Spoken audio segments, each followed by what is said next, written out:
Empire.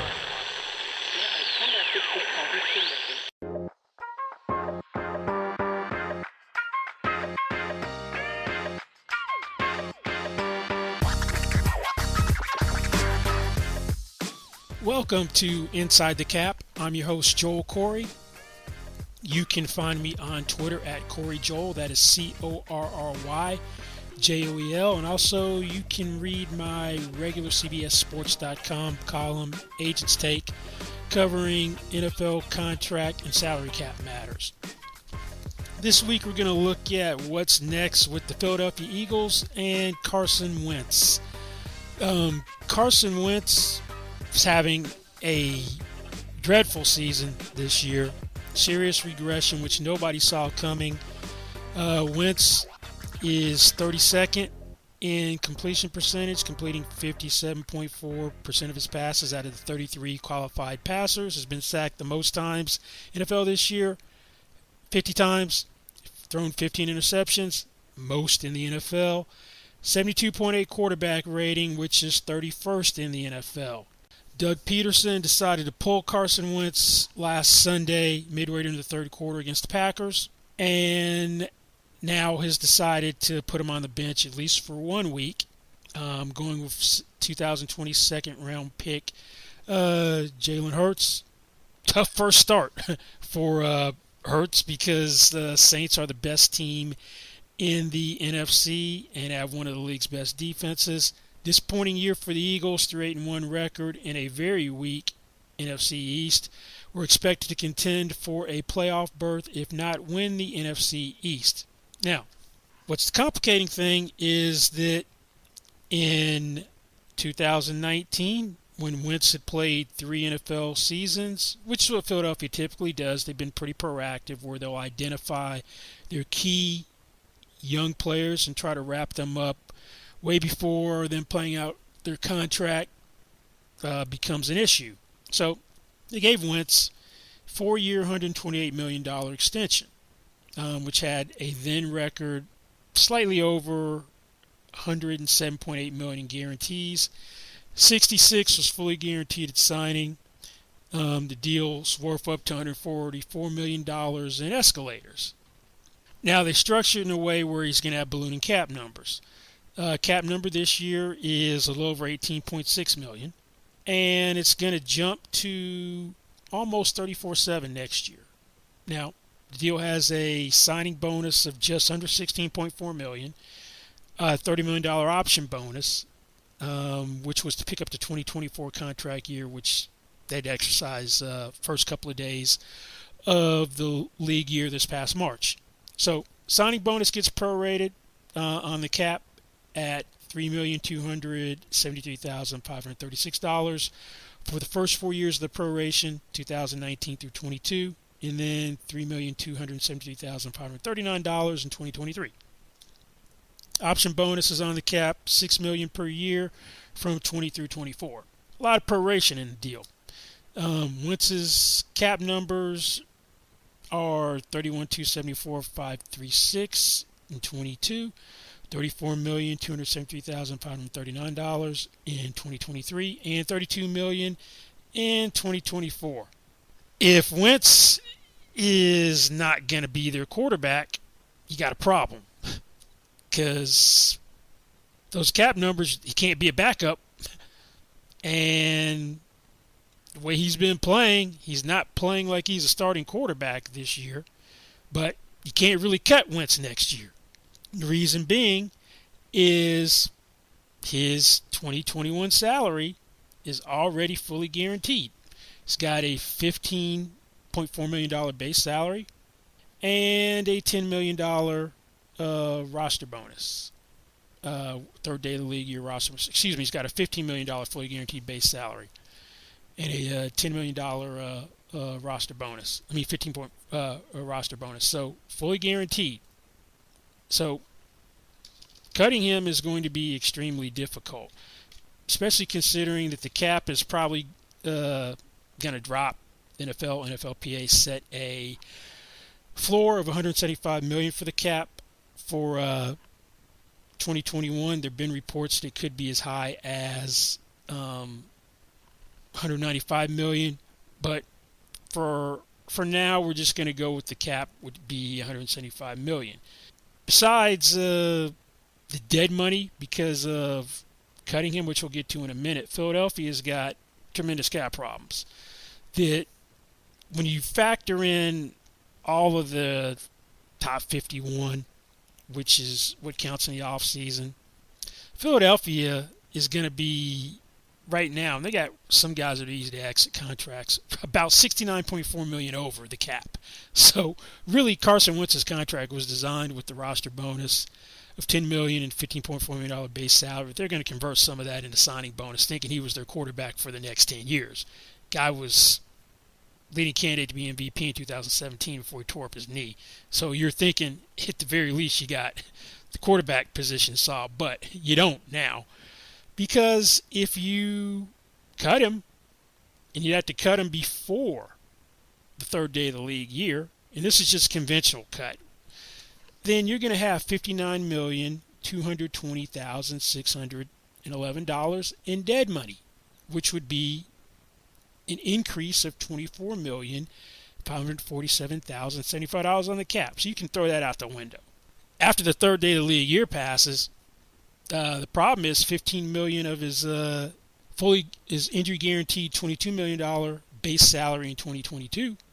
I mean, in 2020 in 2022 becomes fully guaranteed. That's March 19th, third day of the league year, March 19th. So at that point, tack $15 more million on to the dead money, and the dead money would increase to $74,220,611.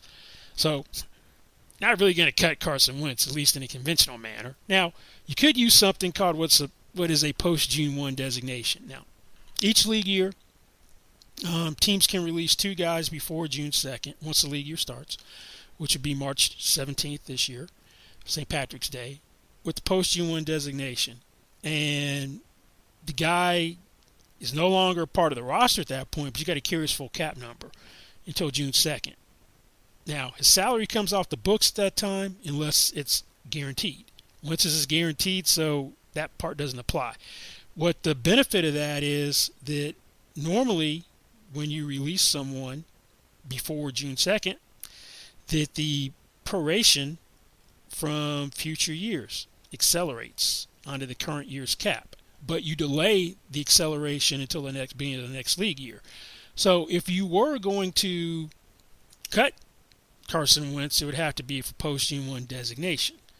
Now, you're not getting any cap relief because he's got $25.4 million of guaranteed salary, and the bonus proration from this year would stay on the cap. But you wouldn't have the acceleration that you would normally have. So you wouldn't have $24,547,075 accelerate. That would be a 2022 cap charge. You would still have Carson Wentz on the books for what his 2021 cap number is. So that would be $34,673,536. So you are not, that's not an option you really want to have to go down that road, considering Philadelphia's cap problems. Now, your other option for 2021 would be to trade Carson Wentz. Now, the way Carson Wentz has played, who's going to give up a first-round pick for him?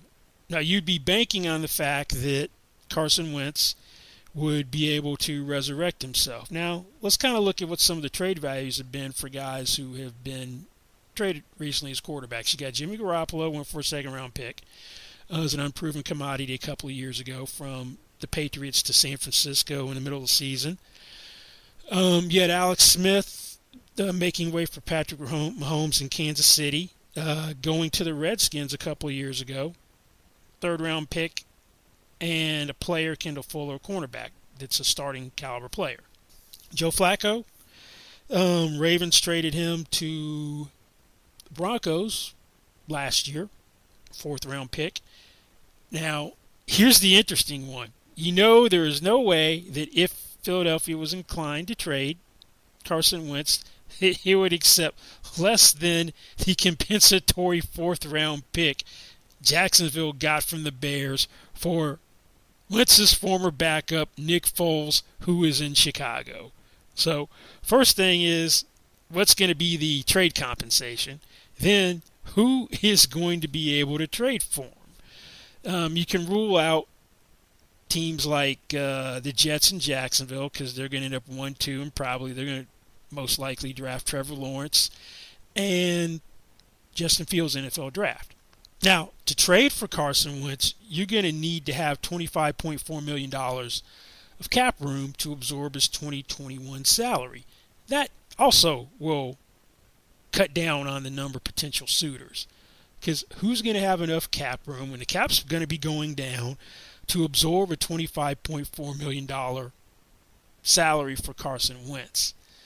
Now, some people have brought up Chicago, and there's been a cute scenario. Hey, let's give Nick Foles back to Philadelphia for Carson Wentz and work a trade around that. Well, first of all, even if you did take Nick Foles off the books, you're not going to have enough to fit in Carson Wentz, because right now their cap room is about 10.8 over next year. When you factor in, that's at $175 million, you factor in their top 51. So to remove them from the equation. Well, Denver's another team that people have mentioned. Drew Lock has been worse than Carson Wentz this year for the most part. And for as good as John Elway was as a quarterback in the all-time great discussion, outside of landing Peyton Manning, he's done an awful job in terms of securing a quarterback. Now, when you have everything shaken out, when you got your top 51 in place, assuming $175 million cap or right around there, Denver can't fit him in either. So they're basically at approximately $17.5 million under the cap. You need $25.4. Good luck. Hey there. The holidays are here, so it's good to know Kroger can save you some time with free pickup on all your fresh favorites. Whether your traditions call for a hearty helping of juicy ham, ample apple pie, or Aunt Sue's legendary twice-stuffed stuffing, Kroger has got you covered. So order for free pickup at Kroger.com or the app and get more time to get your holiday on when you grab your groceries curbside. Kroger, fresh for everyone. Free pickup on orders of $35 or more. Restrictions may apply. The two teams which would make sense from a need standpoint, potentially, and also from a salary cap standpoint. We're talking New England Patriots and Indianapolis Colts. New England Patriots, great cap shape. They're going to be roughly $61 million under the cap. Cam Newton's not the Cam Newton from 2015. I don't know if he's back next year. Why would you put a franchise tag on him for $24 million? Hasn't really justified it. So they could fit Wentz's salary in. Indianapolis is probably the most logical destination for a couple of reasons. One, aging quarterback Phillip Rivers on a one-year deal. He just turned 39. He's got a toe injury, which is going to require surgery. He's kind of taking it 1 year at a time, whether he's going to keep playing. And also, Colts head coach Frank Reich was Carson Wentz's offensive coordinator his first 2 years in the NFL, 2016, 2017. So he was the coordinator when he had the MVP year. They have tons of cap room. They're going to be roughly at about $57.5 million under the cap, $175 million cap. So that would be the team that would make the most sense. Now, if you're going to acquire Wentz, assuming Philadelphia's inclined to trade him, he's got 4 years left on his contract at $98.4 million. So that averages 24.6 over the 4 years. Nah, that's for a good quarterback. That's a fairly modest deal. But it's really would be a 2-year commitment of $47.47 million because you got the guarantee next year, 25.4, then makes 22 in 2022, $47.4 million, and then there are no guarantees after that. All the dead money stays with the original team, so you just be acquiring the contract. You could walk away in 2023 with no cap charges. So that's if a trade would have to occur before the third day of the league year, because that's when the $10 million roster bonus is due. And if you wait till after that, that $10 million is a financial obligation of the Philadelphia Eagles. So that's not going to happen. Sometimes in trades, you convert some money on the way out the door into signing bonus to lessen the financial obligation of the acquiring team. Doesn't make a whole lot of sense for Philly to do that given their cap problems, because say you took the $10 million roster bonus or some portion of it and converted it into signing bonus. You're only adding to dead money when you do that. You lessen the new team's obligation and what they need to absorb, but I don't really see that kind of scenario happening. Theoretically, Philadelphia could wait until training camps open to trade him. Kind of like, or hope for, not really hope, but in case a situation that happened in 2016 occurs when they dealt Sam Bradford to the Vikings late in the preseason because of Teddy Bridgewater's gruesome knee injury, which threatened to end his career. Philly would be eating the $10 million roster bonus, so you don't need $15.4 million of cap space to absorb as an acquiring team. And that would leave Philadelphia with $19,273,536 of dead money. That's because the $15.4 million base salary goes to the new team. So you gain $15.4 million in cap room if a trade then. And the dead money would be just like the post-U1 designation in the future. You'd have the $24,547,075 in 2022 for trade happening that way.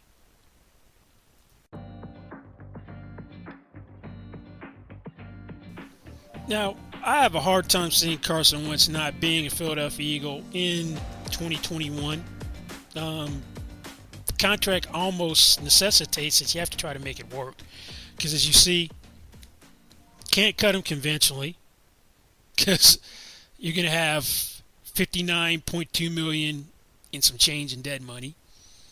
You cut him for post-U1 designation. You don't pick up any cap room. It's a wash. And if you trade him in a timely fashion, then you're only going to pick up $852,925 in cap room because you would have $33,820,611 in dead money, which is all the proration left in the deal. So that's not a good option either. I don't really see Philadelphia rallying to make a push for the playoffs, even though 6 wins might be enough to win the NFC East. More likely than not, it's going to continue the way it's been this year. And right now they're tracking for the 6th overall pick in the draft. They're probably going to be, best case scenario, hovering around 10. And if things stay the way they are, the season continues on this trajectory, Doug Peterson could be the odd man out, because I don't think he can bring both Carson Wentz and Doug Peterson back next year. So if you had a new coach in 2022, you're probably going to look for an offensive-minded coach who thinks that he can salvage or try to resurrect Carson Wentz's career. So 2021 will probably be very pivotal, in whether Carson Wentz is around in 2022.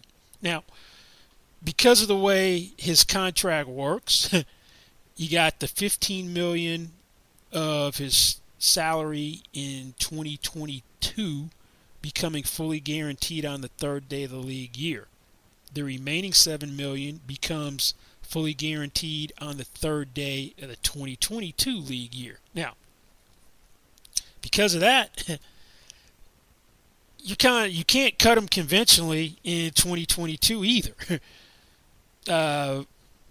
That's when Wentz has a $31 million, $274,536 cap number. Because of that guarantee, trying to cut him conventionally is going to add to the cap. Because you're going to have $24,547,075 in proration left in the deal. All that hits the cap in a conventional release, plus the $15 million, which is guaranteed. Yeah, there are offsets with it, so you get some cap relief with the next deal he signed, but a conventional release basically means you're adding $8,272,539 to the cap. Now, if you're going to release him in 2022, then you're going to use a post-June 1 designation to do it. Because that way the proration from 2023 and 2024 don't hit the cap, and you're going to do it before the third day of the league year as well.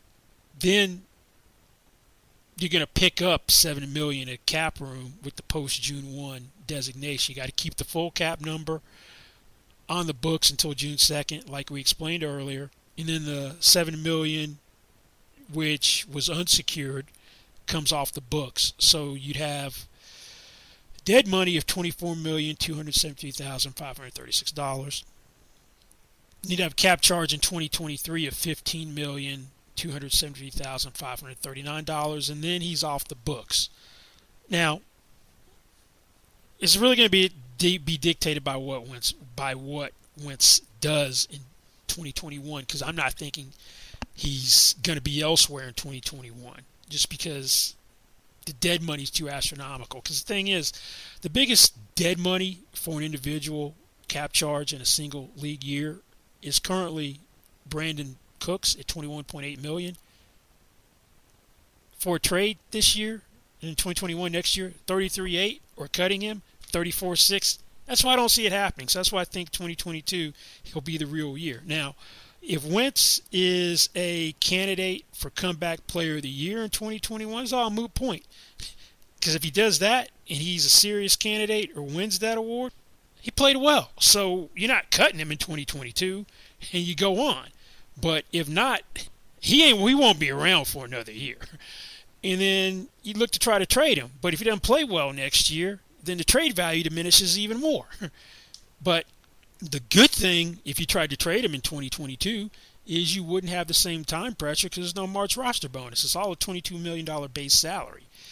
So an acquiring team would need $22 million in cap space to take him on. You might be more inclined at that point to eat some salary on the way out the door with the conversion and the signing bonus, because you got the proration of just over $24.5 million. So in a trade, you pick up $6,727,461 on the cap. So you got a little room to play with in terms of a conversion if you had to. So that whole facilitate to make a trade more palatable, somebody else taking on some salary, would be, I think, more applicable to 2022. So those are really your options over the next 2 years with Carson Wentz. Recap: 1, 2 cap prohibitive to cut him conventionally, $59.2 million in dead money. Cutting him with post-June 1 designation, you're at a wash. You can't. His $34.6 million cap hit remains on your books.